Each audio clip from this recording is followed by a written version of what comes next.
بسم اللہ الرحمن الرحیم۔ السلام علیکم ورحمۃ اللہ وبرکاتہ۔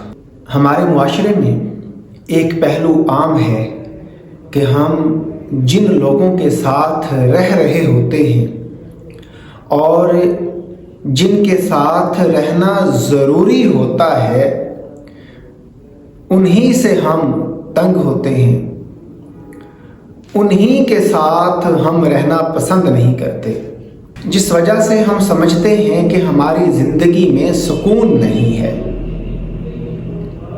آپ تھوڑا سا تاریخ کا جائزہ لیں۔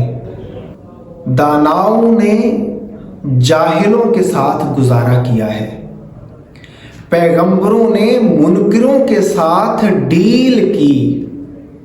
آپ دیکھ لیں آقا کریم صلی اللہ علیہ وآلہ وسلم کی زندگی میں بھی ایسے لوگوں کے ساتھ ڈیل کی گئی، معاہدہ کیا گیا، تعلق بنایا گیا جو آپ کریم آقا صلی اللہ علیہ وسلم کو تسلیم کرنے کے لیے تیار نہیں تھے۔ بڑے چھوٹوں کے ساتھ چلتے رہے، اس سے کیا فرق پڑتا ہے؟ باہر کی بات نہیں کرتے، باہر سے مراد آپ کی جو آفس کی لائف ہے یا آپ کی پروفیشنل لائف ہے، وہاں پہ موجود لوگ، ان کی بات ہم نہیں کرتے۔ آپ اپنے گھر کی چار دیواری میں موجود لوگوں کو دیکھیں، وہ کون ہیں؟ ہمارے بچوں کی والدہ، ہمارے بھائی، ہمارے اپنے ماں باپ، ہماری بہنیں، جن سے ہم بہت زیادہ تنگ ہو کے دنیا کے کسی اور کونے میں سکون ڈھونڈنے جا رہے ہوتے ہیں۔ ایسا نہیں ہوتا۔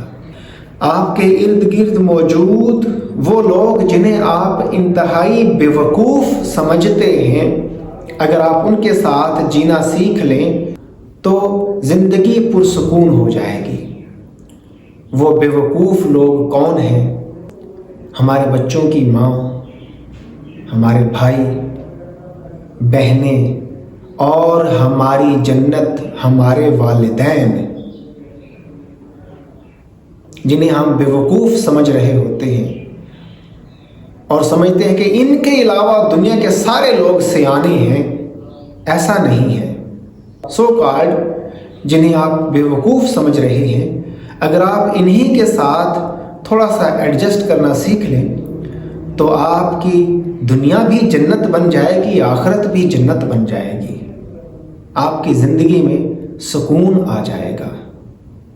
اللہ تعالیٰ ہمیں آسانیاں بانٹنے والا بنائے۔ خوش رہیں، آسانیاں بانٹتے رہیں۔